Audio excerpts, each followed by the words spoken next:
El dinero es ese instrumento que todos conocemos, que todos usamos y desde que tenemos uso de razón queremos producirlo, acumularlo para tener mejor estilo de vida, para comprar cosas, para guardar, para ahorrar o para subir en la pirámide de Maslow hasta el más alto nivel del estatus o simplemente para tener mucho. Pero te apuesto a que no sabes cómo se relaciona el dinero con la sociedad, con ese amigo tuyo, con ese socio, con ese compadre que tú tienes. De eso vamos a hablar en este capítulo de Criptomonedas sin tapabocas, pues tenemos a una invitada de lujo. Ella es Oli Calderón, ella es socióloga y sabe muchísimo del dinero e incluso hasta escribió un libro de finanzas. Así que activo porque vamos a pasar por muchísimos temas hablando del dinero y por supuesto decantándonos hacia Bitcoin.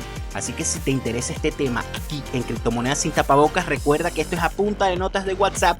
Quédate que ya vamos a comenzar, claro que sí. Oli, gracias por aceptar el llamado a Criptomonedas sin tapabocas. Aquí hablamos de todo lo que tiene que ver con tecnología financiera. Y fíjate que la invitación del día de hoy es para hablar sobre un tema que desde mi punto de vista lo podemos abordar desde muchos puntos, ¿no? Pero el que me acontece el día de hoy es Bitcoin desde el punto de vista sociológico, desde el punto de vista social, como fenómeno de la humanidad. Y para empezar esto, la primera pregunta sería es desde el punto de vista de tu carrera, que es sociología, ¿qué es el dinero? ¿Qué es el dinero desde ese punto de vista social o humano? Bueno, primero que nada, muchísimas gracias por esta invitación. Y bueno, antes de entrar como a responderte esa primera pregunta sobre el dinero, quiero aclarar un poco que la sociología es esa mirada que se encarga de ver todo lo que acontece desde el punto de vista humano, siempre que haya otro humano con el que pueda interactuar. Entonces, como decía un profesor que me dio clases en la carrera, siempre que haya varios humanos entablando relaciones, es pertinente hacer análisis sociológico. Desde el punto de vista de las criptomonedas o de la era digital, digamos, hemos intentado separar todo esto que ocurre a nivel digital del hecho humano, pero la verdad es que es imposible porque el hecho humano está intrínsecamente relacionado con su creación, que en este caso es todo el tema digital. Desde el punto de vista de dinero, siempre se ha visto como un objeto de intercambio. Es decir, el dinero aparece posterior a la era mercantilista y desde el punto de vista sociológico se empieza a analizar eh, directamente con estrechamente vinculado con el nacimiento del capitalismo en sí. Entonces, muchos pensadores te van a decir que el dinero es una causa de corrupción del ser humano.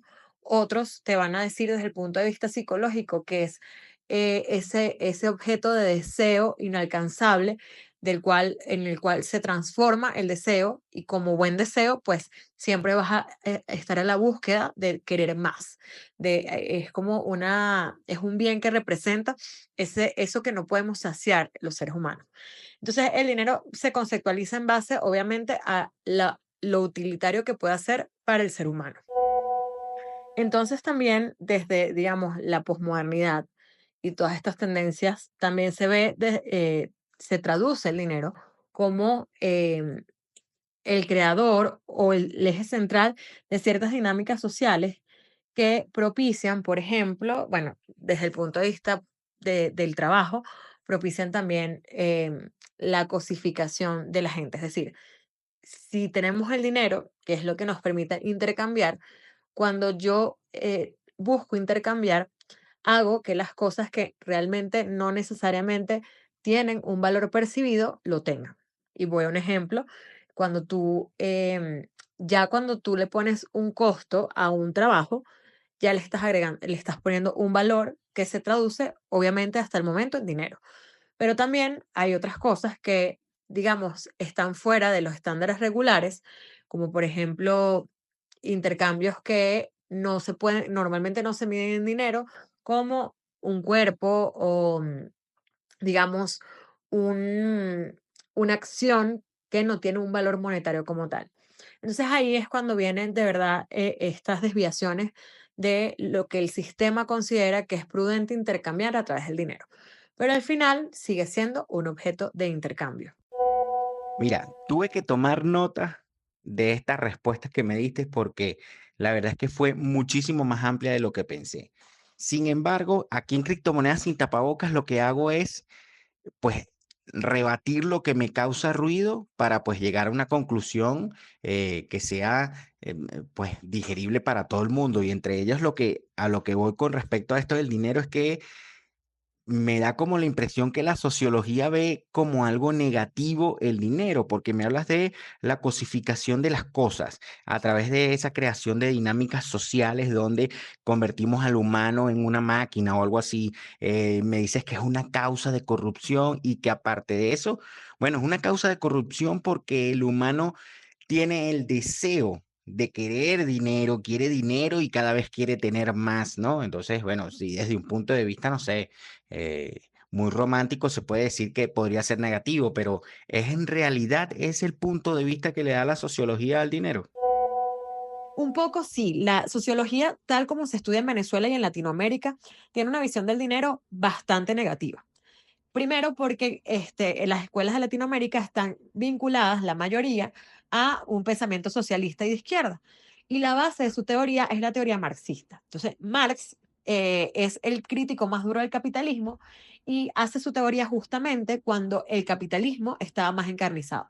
Por lo tanto, hay una visión negativa del dinero en la que el hombre está, digamos, el dinero causa una alienación en el individuo y el individuo deja de ver las cosas tal y como son y las empieza a ver siempre como una transacción. Pero también hay un punto psicológico en lo que te comentaba sobre el deseo.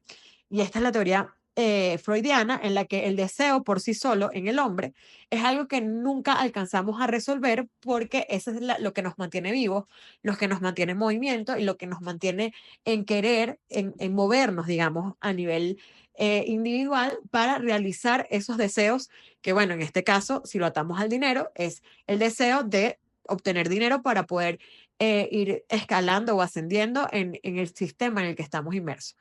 Pero además, desde el punto de vista filosófico, hay dos visiones del mundo. O sea, hay la visión de que el hombre es el lobo del hombre, de la que habla Thomas Hobbes, que dice que el hombre al final es un ser perverso, nace perverso, y digamos, la sociedad como tal está encargada de regular esa perversión. Entonces la sociedad actúa aquí como catalizador, y en esta visión es que nacen también todos estos economistas que dicen que el mercado se autorregula, que el hombre necesita esta interacción social para volverse más civilizado. Pero está la visión platónica del mundo, en la que el hombre nace bueno por naturaleza y resulta que es la sociedad la que lo va corrompiendo a medida que se va insertando en ella. Entonces, desde este punto de vista, también se inserta la visión marxista del mundo en el que el hombre, este ser bueno por naturaleza, es alienado a través de un sistema que busca casi siempre perpetuarse y el capital. Entonces también en esta teoría marxista, por ejemplo, la forma en que nos organizamos socialmente en familia es una organización que perpetúa digamos, que yo como patriarca pueda heredar mi fortuna a mi siguiente generación. Y para eso tengo que casarme y garantizar que dentro de ese matrimonio mis hijos puedan seguir heredando mi capital y perpetuar el sistema de esta manera. De hecho, hay un libro de Marx en el que él compara la sociedad capitalista con otras sociedades medievales o otras sociedades en las que la mujer es matriarca y por lo tanto la mujer tiene como control sobre las herencias que no son capitalistas. Te pongo un ejemplo, a mí me pasó cuando fui a Colombia, en la cosmovisión de los indígenas colombianos, el chamán, por ejemplo, el heredero del chamán y de los poderes del chamán no es su hijo, porque ellos no tienen garantía de que ese hijo sea de su propio linaje. Entonces, el heredero de los poderes del chamán, que es la figura religiosa con más poder dentro de esa cultura, es el hijo de su hermana. ¿Por qué? Porque eso garantiza el linaje y garantiza que el siguiente en la generación va a mantener el legado, que en este caso no es un legado económico, sino es un legado espiritual de conexión con la Pachamama o con lo que quieras adjudicar. Entonces, aquí sí hay una visión importante de que el dinero puede ser, como es creado en capitalismo, por supuesto, no es algo natural del ser humano en mi visión como socióloga y puede tener connotaciones negativas según el sistema en el que estás moviendo en ese momento. En este momento social, creo que es súper importante, hablando ahorita a finales del 2024, estamos en un momento en el que el sistema se está, hay como mucha convulsión, no podemos decir que es un sistema equitativo, el dinero digamos, una abstracción por la que estamos luchando constantemente. Entonces, no puede ser visto de manera positiva en el sentido de que no genera una sensación de bienestar colectivo, sino que más bien puede generar desigualdad social. ¿Por qué? Bueno, porque no todo el mundo tiene los mismos accesos a la información para poder relacionarse con el dinero desde otro lugar. Y la verdad es que la relación que tenemos colectivamente con el dinero es de competencia. Entonces, yo me relaciono con el dinero tratando de competir más que porque lo necesite. Básicamente, quiero también lograr un estatus o una posición dentro del colectivo que me valide desde el punto de vista existencial y que haga sentir o me haga sentir individualmente que como tengo dinero, estoy validado y soy parte del sistema. Desde ese punto de vista, claro, ya individualmente o agrupados desde el punto de vista de ciertos sistemas más pequeños, podríamos decir que hay otras visiones un poco más optimistas para relacionarse con el dinero. Pero la desigualdad sigue existiendo. Por lo tanto, no hay una forma equilibrada de relacionarse con el capital. De hecho, hay algo que me llama la atención de los países que además se declaran como antisistemas o socialistas, donde su base de idea es que el dinero te corrompe y el sistema está diseñado para crear esta corrupción, ¿no? Y es el hecho de que cuando la persona con ideas socialistas asciende al poder, el dinero también para ellos empieza a ser una causa de discordia y empiezan a querer sustituir la clase que antes criticaban y empieza también a usar el dinero como un mecanismo de control. Entonces empiezan a generar espacios como escasez, espacios como dependencia del Estado a nivel financiero, en los que el Estado se convierte en el principal empleador, y en lugar de sustituir el sistema por un sistema socialista que parte de la idea de una distribución mejor de la riqueza, empiezan a crear un sistema que es aún más salvaje que el capitalismo, y tenemos ejemplos de esto como China, Rusia, incluso la misma Venezuela.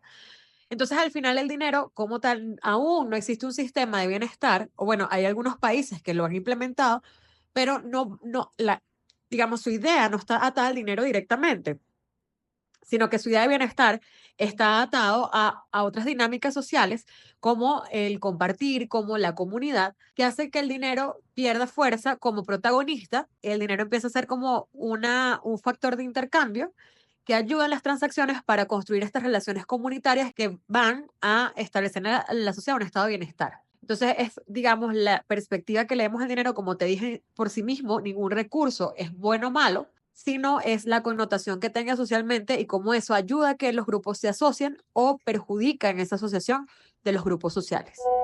Mira, entonces infiero muchas cosas, ¿no? O puedo más bien inferir que el dinero entonces no es bueno ni malo, porque si tienes dos grupos de poder que ostentan querer controlar el dinero y lo utilizan de diferentes formas para controlar lo que sea, bueno, por ahí podemos decir que el dinero puede ser visto de una mala manera, ¿no? Pero en realidad, o sea, es una herramienta, ¿no? Es una herramienta porque te da acceso a muchas cosas y cuando dices que no todos tienen acceso a la misma información, hablando con respecto a la separación de los grupos de poder que tengan acceso a poder, qué sé yo, invertir educación y todo lo demás, mira, en el capitalismo, si te pones a ver, el capitalismo es una competencia y si tú quieres avanzar dentro de ella, vas a tener necesariamente que, no sé, que buscar esas oportunidades, que buscar esa información, etcétera. Entonces te invita como a mejorar. Pero en fin, todo lo que me dices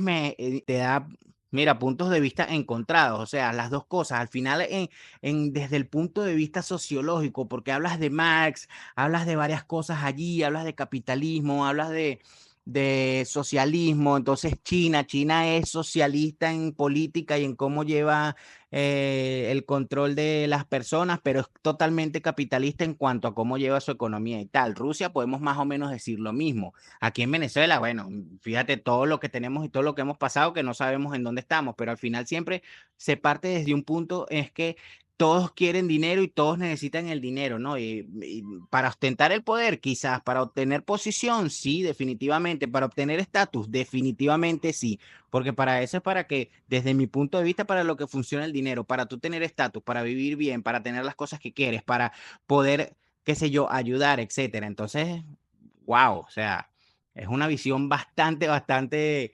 gigante la que me das y creo que no pensé bien cuando decidí hacerte esta pregunta para el podcast, pero me encanta porque definitivamente estás expandiendo el horizonte y espero que se siga expandiendo el horizonte de las personas que escuchan este podcast. Entonces, viendo que hablas de desigualdad, hablas de acceso, hablas de muchas cosas, entonces empujando ya todo este tema de la sociología, el dinero hacia Bitcoin como nueva forma de dinero, como nueva forma de intercambio, como un paradigma filosófico. ¿Cómo ves tú Bitcoin dentro de la sociedad? ¿Por qué crees tú que salió Bitcoin? ¿Qué respuestas da con respecto a necesidades o de repente a algo que tú, siendo socióloga, puedas ver, que me digas, mira, Bitcoin nació por esto, Bitcoin tiene una raíz aquí o allá? ¿Cómo ves tú Bitcoin desde esa mirada social, sociológica que tú tienes? Sí, en efecto, decir que el dinero es bueno o malo, está atado a lo que cada quien clasifique como bueno o malo. Siempre cuando yo empecé a estudiar la sociología, decía que el problema del sociólogo es que cuando un químico, por ejemplo, ponía H2O en una pizarra, todo el mundo entendía en esa fórmula que de lo que él iba a hablar era de agua. Entonces no había la flexibilidad de pensar de que podía referirse a otra cosa. En cambio, cuando un sociólogo empieza a abrir la puerta a hablar sobre una idea, un concepto, tiene que tratar de sustentar desde dónde está viendo ese concepto él, porque como te digo, yo trato de darte el panorama filosófico, psicológico y social, pero por eso hago referencia a los diferentes autores, porque todo va a depender de cómo también lo ve el colectivo. Como te decía, el colectivo inicialmente lo ve desde el punto de vista de izquierda, porque Latinoamérica ha sido profundamente izquierda durante toda su historia. De hecho, tú en Venezuela al menos buscas un presidente que sea totalmente derecha y eso no existe. Todos los presidentes siempre tuvieron un sentido social y tenían un gasto público, universidades públicas, colegios públicos. Entonces tú ahí ves que Venezuela, desde que es Estado-nación, está constituido bajo una base que tiene una visión social, para no referirnos como socialista. Y bueno, hacía también la referencia de China y Rusia, porque en efecto son sistemas capitalistas, pero que ascendieron al poder o en su momento tuvieron una intención de izquierda, o sea, de hecho la revolución bolchevique, que ya, bueno, han pasado siglos, entra al poder con una visión de socialista, incluso de reivindicación laboral bastante importante en relación a lo que en ese momento era una monarquía, ¿no? Era la dinámica del poder en su momento. Pero en efecto, es como si yo te digo, el dinero es bueno, es como si tú te dijera el petróleo es bueno, o sea, es un recurso más. Es como si te dijera, mira, la energía, el aire es bueno, obviamente nos ayuda a vivir y por lo tanto para nosotros es bueno, pero quizás para un pez el aire no es bueno. Entonces de ahí viene el problema principal de la sociología, que es que siempre hay que llegar a definir conceptualmente de dónde tú estás viendo tu concepto o tu definición. Y por eso lo hice tan extenso. Ahora bien, como te decía también, el dinero va adaptándose a las dinámicas sociales que va necesitando la gente en las diferentes sociedades. En este caso, el dinero tiene la particularidad de que si tú no lo usas como bien de intercambio, no tiene otra función, como la sal, por ejemplo, o como el oro, que a lo mejor el oro también es sujeto de intercambio, pero lo puedes usar para hacer prendas preciosas, para hacer cosas que son útiles. De hecho, hay una anécdota que estaba escuchando el otro día sobre Pablo Escobar, que el tema de tener la acumulación del dinero tal y como él la tenía. le empezó a suscitar otro problema dentro de la forma en que lo almacenaba, y era que la presencia de ratas en los sitios donde él almacenaba la plata, porque era tanto volumen de papel que las ratas empezaban a llegar a comerse el papel. Entonces ellos decidieron asumir una merma atada a su tipo de almacenamiento, que está atada a las ratas. Entonces, ¿eso qué te dice? Que bueno, que el dinero tiene una particularidad, que es que si tú, el papel como tal, el papel moneda, si no lo puedes intercambiar, no hay otra función que pueda ejercer y no hay otra valoración que pueda tener. Entonces, voy al punto del Bitcoin. Esto se vincula con la relación que tenga la sociedad, cómo se establecen las relaciones en ese momento social, y qué necesidades tienes en relación a eso. ¿Por qué nace el dinero? Bueno, también por intercambios, digamos, que empezó a hacer a gran escala. En algún momento, en la sociedad mercantil, teníamos intercambios que eran, bueno, el trueque, o habían otras formas de intercambiar, de hacer comercio. En la sociedad capitalista nace el dinero como sujeto de intercambio, y ahora, en una sociedad que digitalmente ha sido tan avanzada, necesita otro recurso que en este caso es la moneda digital, que ayude a visibilizar todo un universo que se está construyendo más allá del mundo offline, o sea, o del mundo face to face. Todo esto para mí, desde el punto de vista social, tiene más impulso a partir de la pandemia. A raíz de la pandemia, el colectivo tuvo necesidad de tener una relación más allá de el intercambio face to face. Desde el punto de vista laboral, yo, por ejemplo, ya trabajaba con Zoom o plataformas como que te permitían tener interacciones digitales, pero ahora son mucho más comunes porque la gente, al no poder tener encuentros cara a cara, empezaron a tener la necesidad de establecer relaciones virtuales. Y bueno, también todo el tema del mundo gamer, donde los chamos ahora, o los adolescentes ahorita, establecen un avatar que los representa digitalmente, y tú ves que incluso ahorita en regalos de Navidad, por ejemplo, de adolescentes, porque tengo adolescentes cercanos, que no son en físicos, es decir, ya no le hago caso a una pelota, sino a mí me interesa, por ejemplo, tengo el juego Fortnite y quiero comprarme un nuevo avatar, así que papá, lo que quiero de regalo es que me compres un avatar en Fortnite, o que me compres en Minecraft no sé cuántas monedas digitales para yo poder interactuar en ese mundo virtual. Entonces, desde ese punto de vista, hasta las dinámicas de juego de los niños están cambiando, y nos están haciendo ver la necesidad de que en esas interacciones digitales haya un proceso de intercambio que se extiende más allá de lo que la moneda como tal, y el alcance que nos da la moneda y las tarjetas y sus versiones presenciales.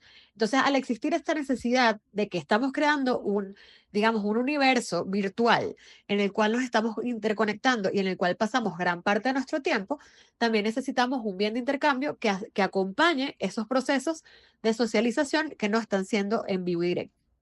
De ahí nace la criptomoneda. Yo, a nivel económico, o sea, o a nivel financiero, la criptomoneda, digamos, tengo un conocimiento limitado de cuál es, o sea, de qué tipo de bien es, pero va a ir creciendo. O sea, ¿por qué va a ir creciendo? Porque el universo digital se ha ido expandiendo desde que está la WWW. Entonces, ya desde el punto de vista de Meta, por ejemplo, cuando Zuckerberg lanzó este multiverso no, digamos, este mundo paralelo que representaba Meta, que todavía no se ha concretado como tal, ya empieza a adquirir fuerza, que cómo yo voy a transar dentro de estos nuevos universos digitales que estamos creando. Además, yo creo que también el comercio internacional, como se ha ido transformando, de hecho hace poco escribí un libro sobre ese tema, sobre el comercio transfronterizo, ha creado la necesidad de tener una moneda paralela que nos ponga en el mismo nivel en relación a los requisitos fiscales que tenemos en cada país. ¿Cómo así? Por ejemplo, si yo voy a empezar a invertir en China, Japón de hecho ahorita tuvo un crash por este tipo de transacciones, quiero invertir en China, quiero montarme un negocio en China, pero yo no me quiero ir del país donde vivo ahorita. O en Estados Unidos, quiero montar un negocio en Estados Unidos, yo no me quiero ir del país donde vivo, yo quiero seguir manteniendo mi vida, quiero hacer un negocio en otro país totalmente diferente al que yo estoy, pero un negocio además que yo pueda ir visualizando en tiempo real y que yo pueda repatriar o usar mi dinero en cuanto lo necesite, entre más tiempo real, mejor. Entonces, la criptomoneda y el blockchain es una respuesta a estas inversiones que yo estoy haciendo transfronteriza y en la que necesito repatriar ese capital sin que me genere doble tributación. Es decir, sin que esa rentabilidad me genere una tributación en el país donde yo hago transo el negocio y me genere otra tributación en el país donde voy a repatriar el capital. Entonces, la criptomoneda se convierte así en una forma de yo asegurar mi rentabilidad, pero que también me está llevando como empresario a una nueva fase de cómo manejar mis inversiones y cómo utilizar esa, abre la puerta porque además, bueno, lo decido repatriar, está bien, lo puedo consumir en el país donde estoy, depende de las políticas que tengan con respecto a la repatriación en ese país, pero además tengo la opción de volver a reinvertir en cualquier activo y en eso, bueno, tú tienes más experiencia que yo, en cualquier activo que esté digitalmente disponible para yo poder seguir haciendo negocios a través de una nueva moneda cuando la inversión a lo mejor la hice con moneda tradicional y busqué un financiamiento de forma tradicional.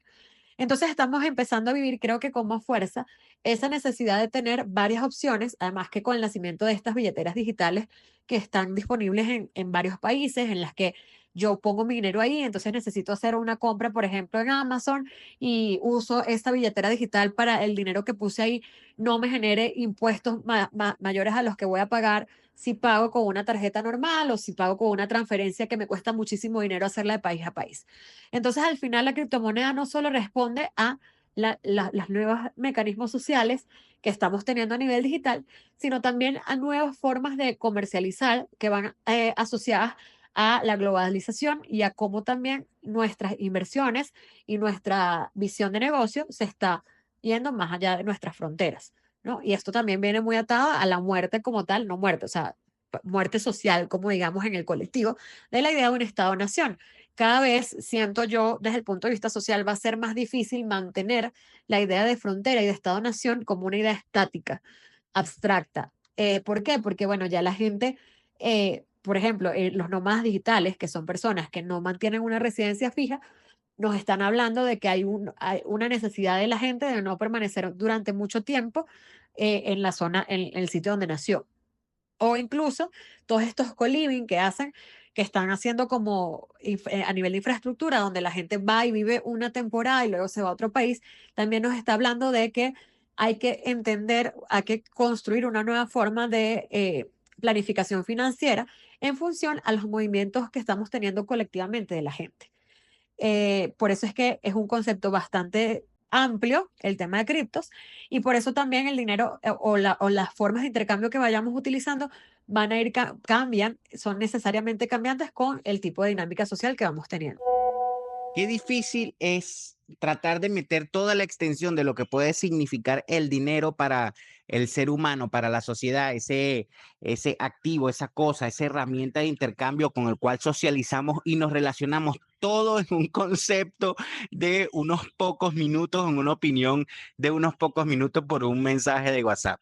Lo entiendo. Y bueno, increíble todo lo que no es bueno, increíble, no, más bien es excitante ver toda la magnitud que podemos perder de vista muchas veces cuando estamos solo viendo hacia, bueno, hacia una sola realidad o hacia un solo punto de vista sesgado o hacia una sola tecnología, como por ejemplo Bitcoin, las criptomonedas, donde solamente vemos eso, porque como indicas, bueno, la relación va más allá del contacto físico, bien sea porque pasamos por la pandemia, bien sea porque estamos distanciados físicamente por, bueno, distancias, ¿sabes? Por países, por estas barreras imaginarias que también lo nombras, ¿no? Porque estamos buscando formas en las que podamos pasar esas fronteras físicas para poder pues interconectarnos como comunidad, como ser un solo ente, no sé. Al final incluso hasta me vienen cosas así al estilo Isaac Asimov, una conciencia en colmena, qué sé yo.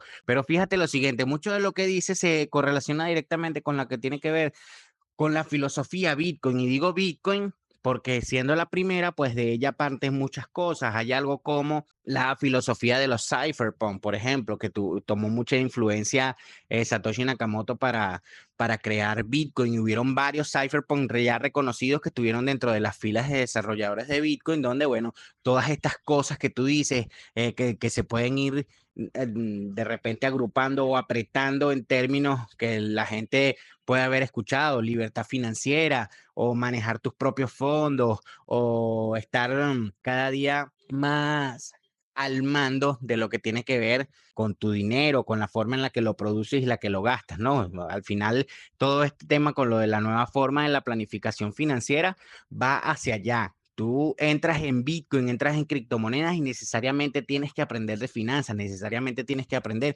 de dinero. Y por eso es el meollo del asunto de este tema de hoy en este podcast, ¿sabes? Porque mucho hablamos de criptomonedas, a veces hablamos muy técnico de ellas y todo lo demás, pero yo quería definitivamente esta visión desde otro punto de vista de cómo se relacionan las masas o cómo se relacionan las personas entre ellas.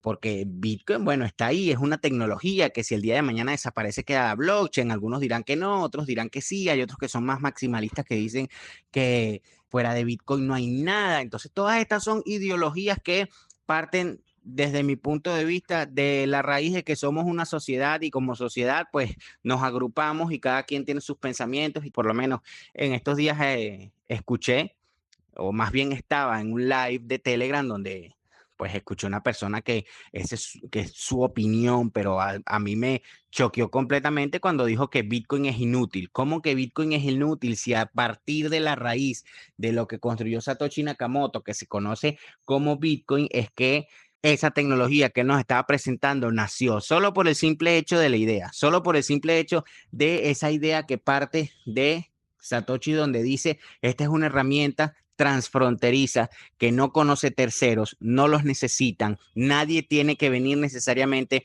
a validar lo que tú estás haciendo, eres tú y tu contraparte recibiendo y enviando valor a través de Internet de forma abierta. Cualquiera puede venir, copiar el código fuente, hacer lo que quiera con él, crear su propia tecnología.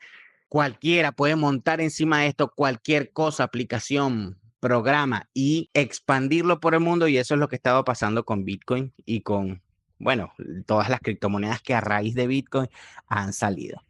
Entonces, veo que todo lo que nos dices, veo que sí, la filosofía de Bitcoin está muy arraigada en todo eso, aunque de repente ni siquiera Satoshi haya pensado en eso. A veces me pongo a pensar en que Satoshi simplemente dijo, una herramienta aquí para yo mandarle plata a alguien que esté, no sé, en Timbuktu, sin estar pasando por Swift, si está pasando por sistema Wire, ni SEPA, ni nada de eso, sino que yo le pueda enviar y que a la vez la gente pueda controlar la emisión y pueda participar dentro de la seguridad y que pueda con una simple computadora crear valor y crear su propia moneda, ¿no?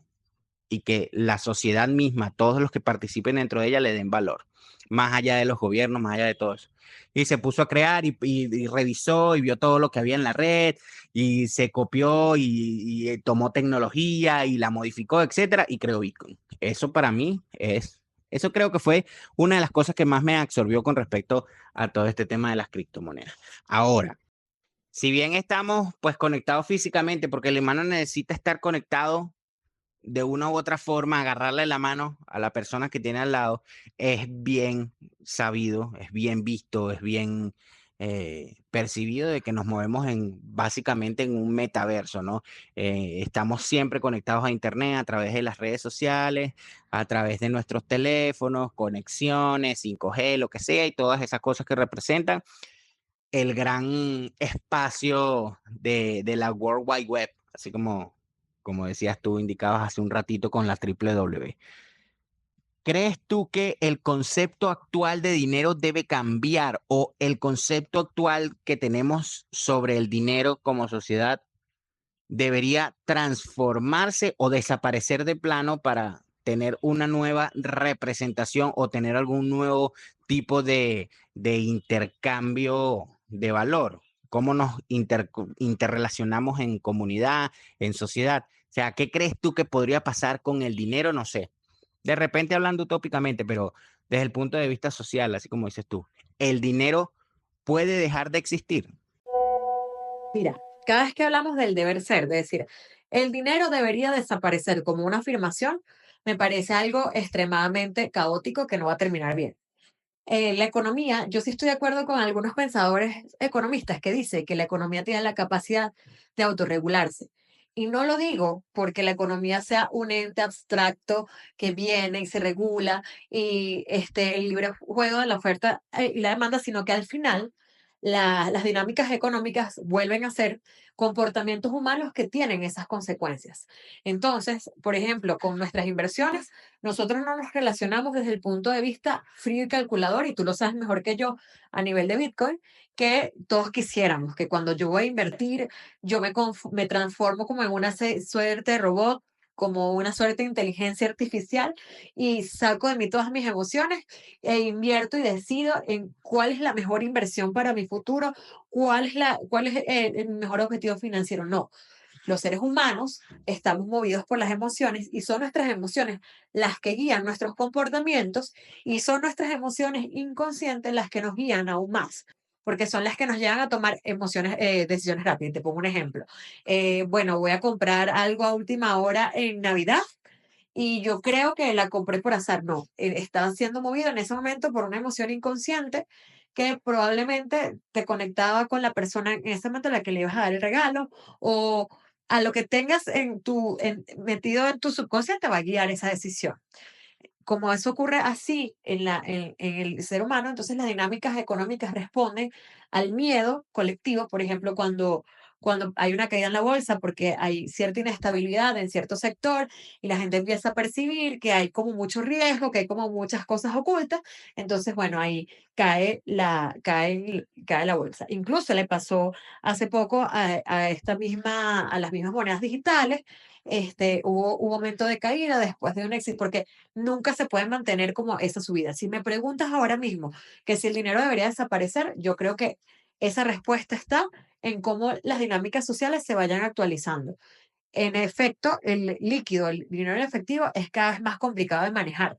Y en Venezuela tenemos una experiencia de hiperinflación y de escenarios que casualmente se empiezan a presentar en el mundo años posteriores. O sea, yo tengo una amiga que dice que Venezuela vive en el futuro y es así, o sea, es como, bueno, nosotros nos hemos enfrentado a crisis que han ido luego enfrentando otros países de Latinoamérica. Entonces, ¿qué pasa?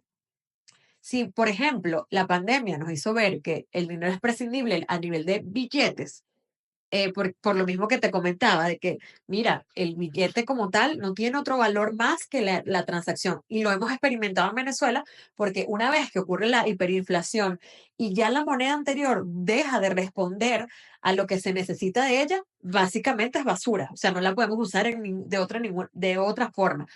Y entonces, ¿qué pasó? La banca tuvo que implementar cosas como el pago móvil, el pago efectivo inmediato, sin ponerle transacciones, precios, porque se iba a abultar mucho la transacción y la verdad es que objetivamente en billetes locales es muy difícil pagar. Entonces, ¿qué hacemos? Bueno, tenemos ahora los billetes dólares, pero el dólar también se está evaluando actualmente en Venezuela, es otro fenómeno económico, seguramente lo está estudiando Harvard, pero básicamente lo que nos dice es que el billete como tal ya está dejando de tener el uso o responder a la necesidad que estamos teniendo y tiene que haber otra cosa que implique menos esfuerzo desde parte del gobierno de imprimir y tal, y también tenga otro uso que además sea, o sea, que en el fondo sea sostenible en el tiempo, porque, bueno, el papel moneda al final no es sostenible porque, bueno, ya estamos viendo que en Venezuela cambia tanto en la denominación que, bueno, probablemente en un futuro le pase lo mismo al dólar, a los demás billetes, y tengamos que migrar a otra cosa, a otras transacciones que además probablemente le dan más fuerza al blockchain, pero ahora mismo, como que yo decirte, mira, va a desaparecer o debemos de hacer desaparecer el dinero, eso no es recomendable porque es un desastre económico que alguien pretenda regular lo que por sí solo busca su propio cauce, ¿no? Y por otro lado, también está el hecho de que, como te decía, van a ir creándose escenarios que yo todavía no alcanzo a imaginarme a raíz de la inteligencia artificial, por ejemplo, que haga que la tokenización sea necesaria y sea algo más que una opción. Y te pongo un ejemplo. Hace unos meses yo estuve en una conferencia y uno de los conferencistas decía, yo me imagino el futuro como que ya las cosas no van a costar horas, hombres. Ya la mano de obra se va a traducir en token. En cuánto tardó una máquina en producir eso que tú estás produciendo ayudado por un humano, probablemente.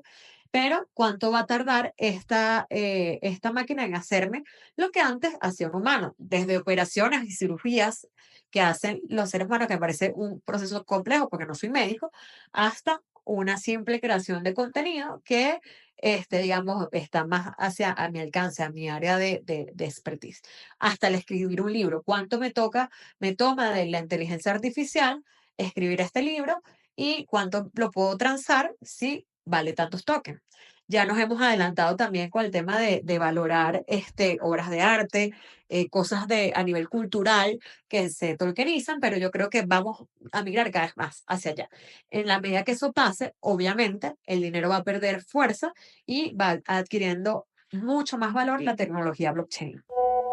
Sí, adquiere más potencia la tecnología blockchain cuando hablas de tokenización y todo lo demás, pues entendiendo la tokenización, cómo llevar al mundo digital a través de blockchain, contratos inteligentes, etcétera, cualquier cosa que represente un valor del mundo físico, igual podemos decir entonces que estamos tomando el dinero y haciéndolo o convirtiéndolo en una representación digital. Ya está Bitcoin y ya está todo lo demás. Existen ya las CBDC, que son las monedas digitales de bancos centrales que pueden estar o no fundamentadas en blockchain. Están las stablecoin, que es una de las formas de transar valor y de poder obtener divisas, o más bien dólares sobre todo, con respecto a tu moneda local, o sea, a través de monedas como USDT, USDC y otro montón de stablecoins que existen, que es dinero que está de una u otra forma regulado porque son monedas uno a uno con el dólar. Entonces, por cada token de estos USDT, USDC, etcétera, que existen en el mundo, existe un dólar físico o un dólar representado o impreso por un gobierno dentro de un banco que es propiedad de algún ente centralizado. Entonces, desde ese punto de vista, igual vamos a ver, es la transformación del dinero, porque sí, yo estoy de acuerdo, el dinero no va a desaparecer, lo que va a pasar es que va a evolucionar hacia las nuevas tecnologías y es lo que está pasando en este momento. La tokenización de las horas del hombre, la forma en la que la inteligencia artificial va a venir a reemplazar la mano de obra de tareas por lo menos operativas y repetitivas e incluso puede ser más allá de las creativas, porque la inteligencia artificial como la conocemos ahorita en este momento en algún momento va a fluir y va a evolucionar hacia inteligencias artificiales generales, que esas son las, digamos, peligrosas. Esa es Génesis, esa es Skynet, esa es esa inteligencia artificial malvada y maldita que nos va a corromper y nos va a esclavizar, etcétera. Que bueno, que eso no sé si lo veremos nosotros y la verdad es que es como una distopía, ¿no? Yo veo que el uso de las tecnologías debería uno simplemente prepararse para no perderse dentro de todo ese mundo tecnológico. En fin, el dinero para mí va a evolucionar y se va a transformar en otra cosa. Llámese que los gobiernos abandonen el modelo fiduciario, que eso no va a pasar, pero supongamos utopía, y adopten Bitcoin. El Salvador, por ejemplo, adoptó Bitcoin, pero no abandonó el dólar. Adoptó Bitcoin como moneda de curso legal sin abandonar el dólar. Entonces tiene un modelo dual y es un modelo de estudio y todo lo demás, y que como tú dices, puede ser incluso y está siendo incluso estudiado por grandes universidades.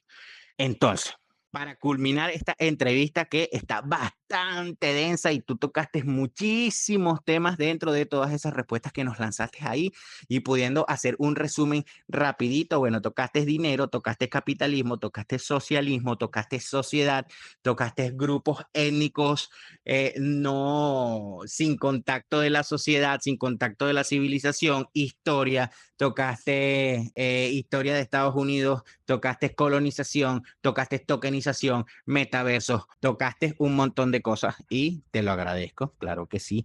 Quiero que me digas y me cuentes en primer lugar, cortito, cuál es ese libro que escribiste, uno y dos, que le digas a todos mis seguidores, a todos los que nos escuchan, cómo contactamos a Oli. Si alguien quiere preguntarte algo, si alguien quiere extender este tema, si alguien te quiere invitar para seguir conversando sobre esto en algún espacio que sea más específico con respecto a tu canal de expertise, ¿no? ¿Cómo contactamos a Oli?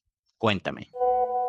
Bueno, pero primero que nada, gracias por la invitación. Para mí fue un placer poder haber reunido toda la información que he manejado durante los años que tengo y haberla resumido en este podcast sobre criptomonedas. Y bueno, el libro que estoy escribiendo, por cosas de la vida, no es algo que yo imaginé escribir porque la verdad mi área de profesión actualmente está orientada mucho más al marketing. Se llama Inversión sin Fronteras y cómo proteger y hacer crecer tu negocio globalmente a través de estas inversiones que no tienen fronteras. Lo van a poder conseguir en Amazon. Por ahora no se consigue a nivel físico, sino solamente digital, porque bueno, estamos en una fase de lanzamiento y experimentación, ¿no? Por otro lado, mi identidad digital es bastante complicada porque, bueno, yo estoy en redes, digamos, al servicio de el tema de, sobre todo, marketing digital, como la chama de la red en redes sociales. Me consigues en Instagram y en LinkedIn como Oli Calderón, que tengo allí un blog donde hablo de muchos temas relacionados a la creatividad. Porque al final, bueno, todo esto se trata de gente, de personas que eh, interactúan, como te decía al principio, y de también cómo manejan la información de manera creativa, como un poco pensando fuera de la caja. Entonces ahí tengo un newsletter al que se pueden suscribir y que muy pronto va a migrar a también en formato newsletter, correo electrónico, email marketing independiente, fuera de LinkedIn, pero por ahora estamos ahí. Y bueno, de nuevo, muchas gracias por la invitación al podcast, a Criptomonedas sin Tapabocas. Yo soy Oli Calderón, la chama de la red, y bueno, nos estamos viendo por ahí. Say what? Mira todo lo que hablamos con Oli con unas cuantas preguntas nada más. Nos dio, por lo menos a mí me dio la vuelta al cerebro. Tuve que incluso escuchar varias veces los voice que me mandó para poder hacer las preguntas correctas, las preguntas buenas, las que eran, para que tú tuvieras un buen punto de vista sobre qué es el dinero y cómo se correlaciona con la sociedad. ¿El dinero es bueno? ¿El dinero es malo? ¿Qué opinas tú? Porque aquí pasamos por todos los temas habidos y por haber, imagínate. Desde que el dinero es dinero, desde que el capitalismo es capitalismo y el socialismo y cómo se correlaciona con la sociedad, la política, el poder.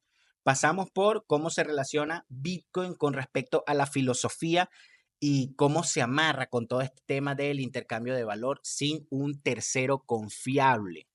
Entonces, este capítulo estuvo cargado de muchísima información y te invito a que le des 2 o 3 vueltas hasta que entiendas. Y si tienes preguntas, por favor me las dejas en los comentarios. Recuerda que esto llegó a ti gracias a Criptoneros, porque esto es autogestión y por eso te pido tu like, te pido tu subscribe y te pido tu follow en todas las redes sociales, en todos los agregadores de podcast donde quieras escuchar esto. Esto es Criptomonedas sin Tapabocas. Mi nombre es Alexis Lugo y nos vemos en la próxima. Chao.